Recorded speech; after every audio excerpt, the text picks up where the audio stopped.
ಪುರಸಭೆ ಅಧ್ಯಕ್ಷ ಉಪಾಧ್ಯಕ್ಷ ಚುನಾವಣೆಯಲ್ಲಿ ಕಾಂಗ್ರೆಸ್ ಜೆಡಿಎಸ್ ಮೈತ್ರಿ. ಕುಂಭಮೇಳದಲ್ಲಿ ಡಿಕೆ ಪವಿತ್ರ ಸ್ನಾನ ವಿಚಾರದಲ್ಲಿ ಜೋರಾದ ರಾಜಕೀಯ ಕದನ. ಸಿದ್ದರಾಮಯ್ಯನನ್ನ ಕೆಳಗಿಳಿಸಿದರೆ 6 ತಿಂಗಳಲ್ಲಿ ಚುನಾವಣೆ ಬರುತ್ತೆ ಎಂದಿದ್ದು ಯಾರು? ಇದೆಲ್ಲವನ್ನ ನೋಡೋಣ ರಾಜಕೀಯ ನ್ಯೂಸ್ ಟಾಪ್ 9 ನಲ್ಲಿ. ರಾಜ್ಯದಲ್ಲಿ ಬಿಜೆಪಿ ಜೊತೆ ಕೈಜೋಡಿಸಿರುವ ಜೆಡಿಎಸ್ ಪುರಸಭೆ ಅಧ್ಯಕ್ಷ ಉಪಾಧ್ಯಕ್ಷ ಚುನಾವಣೆಯಲ್ಲಿ ಕಾಂಗ್ರೆಸ್ ಜೆಡಿಎಸ್ ಮೈತ್ರಿಯಾಗಿದೆ. ಬೆಂಗಳೂರು ಗ್ರಾಮಾಂತರ ಜಿಲ್ಲೆಯ ದೇವನಹಳ್ಳಿ ಪುರಸಭೆ ಚುನಾವಣೆಯಲ್ಲಿ ಕಾಂಗ್ರೆಸ್ ಜೊತೆ ದೋಸ್ತಿ ಮಾಡಿಕೊಂಡಿದ್ದಾರೆ. ದೇವನಹಳ್ಳಿ ಪುರಸಭೆ ಅಧ್ಯಕ್ಷರಾಗಿ ಕಾಂಗ್ರೆಸ್ ಬೆಂಬಲಿತ ಮುನಿಕೃಷ್ಣ ಆಯ್ಕೆಯಾಗಿದ್ದಾರೆ. ಉಪಾಧ್ಯಕ್ಷರಾಗಿ ಜೆಡಿಎಸ್ ಬೆಂಬಲಿತ ರವೀಂದ್ರ ಅವಿರೋಧವಾಗಿ ಆಯ್ಕೆಯಾಗಿದ್ದಾರೆ.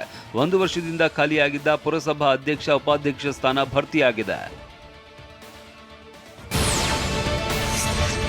ಪ್ರಯಾಗ್ರಾಜ್ ಕುಂಭಮೇಳದಲ್ಲಿ ಡಿಸಿಎಂ ಡಿಕೆ ಸ್ನಾನ ಮಾಡಿದ್ದಾರೆ. ಈ ವಿಚಾರ ಈಗ ರಾಜಕೀಯ ವಲಯದಲ್ಲಿ ಚರ್ಚೆಗೆ ಕಾರಣವಾಗಿದೆ. ಇದಕ್ಕೆ ಬಿಜೆಪಿ ಶಾಸಕ ಯತ್ನಾಳ್ ತಿರುಗೇಟು ನೀಡಿದ್ದಾರೆ. ಅದು ಅವರ ವೈಯಕ್ತಿಕ ಭಕ್ತಿ, ಅದರ ಬಗ್ಗೆ ಮಾತನಾಡುವುದು ಸೂಕ್ತವಲ್ಲ. ಪ್ರಯಾಗ್ರಾಜ್ನ ಕುಂಭಮೇಳದಲ್ಲಿ ಡಿಕೆ ಪುಣ್ಯ ಸ್ನಾನ ಮಾಡಿದ್ದಾರೆ.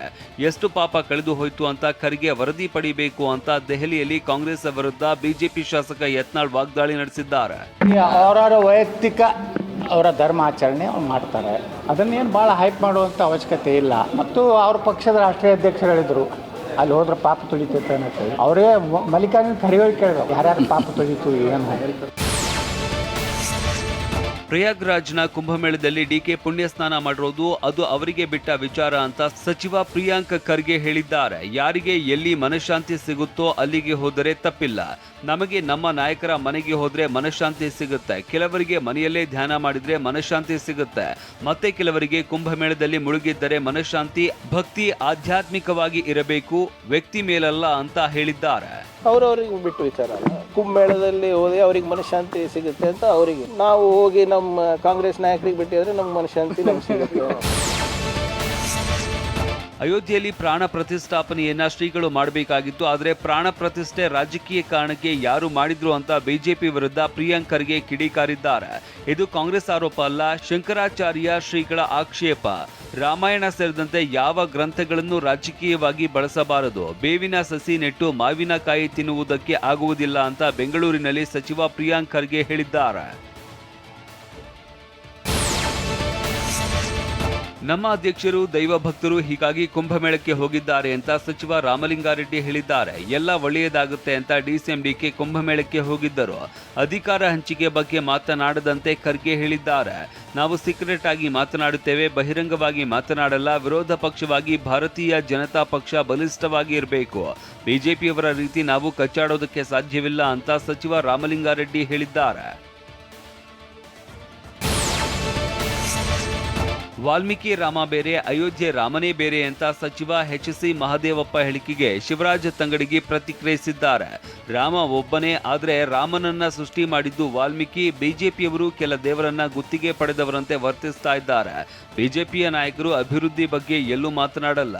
ನಾವು ಸಹ ರಾಮನ ಭಕ್ತರಿದ್ದೇವೆ, ಆಂಜನೇಯನ ಭಕ್ತರಿದ್ದೇವೆ. ಎಷ್ಟು ದಿನ ಜನರ ಮೇಲೆ ಧರ್ಮದ ಪ್ರಯೋಗ ಮಾಡುತ್ತೀರಿ ಅಂತ ಪ್ರಶ್ನಿಸಿದ್ದಾರೆ.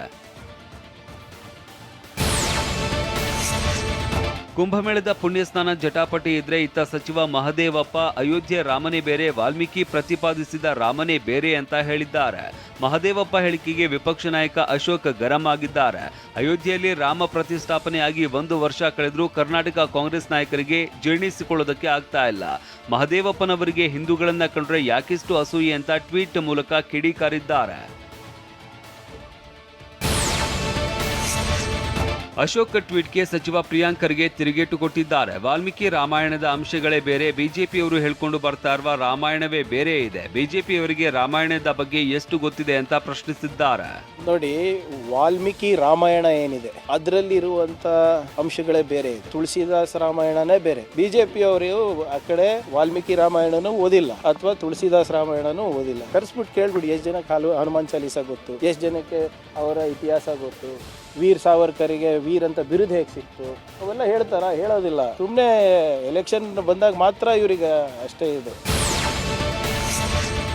ರಾಜಕೀಯದಲ್ಲಿ ಯಾವ ಕ್ಷಣದಲ್ಲಿ ಏನ್ ಬೇಕಾದ್ರೂ ಆಗಬಹುದು ಅಂತ ಬೆಂಗಳೂರಿನ ಶಾಸಕ ಮುನಿರತ್ನ ಹೇಳಿದ್ದಾರೆ. ಮೂಡಾ ಕೇಸ್ ಸಿಬಿಐಗೆ ಕೊಡಬೇಕು ಅಂತ ಕಾಂಗ್ರೆಸ್ಸಿಗರೇ ಕಾಯ್ತಾ ಇದ್ದಾರೆ. ಕೇಜ್ರಿವಾಲ್ರ ರೀತಿ ಸಿದ್ದರಾಮಯ್ಯ ಅವರನ್ನ ಅರೆಸ್ಟ್ ಮಾಡಬೇಕು, ನಾವು ಸಿಎಂ ಆಗಬೇಕು ಅಂತ ಕಾಂಗ್ರೆಸ್ನ ಹಲವರು ಕಾಯ್ತಾ ಇದ್ದಾರೆ. ಸಿದ್ದರಾಮಯ್ಯ ಅವರನ್ನ ಕೆಳಗಿಳಿಸಿದ್ರೆ 6 ತಿಂಗಳಲ್ಲಿ ಚುನಾವಣೆ ಬರುತ್ತೆ. ಕರ್ನಾಟಕದಲ್ಲಿ 136 ಸೀಟ್ ಬಂದಿರೋದು ಕಾಂಗ್ರೆಸ್ನಿಂದ ಅಲ್ಲ, ಸಿದ್ದರಾಮಯ್ಯರಿಂದಲೇ ಕಾಂಗ್ರೆಸ್ 136 ಸ್ಥಾನ ಗೆದ್ದದ್ದು ಅಂತ ಹೇಳಿದ್ದಾರೆ.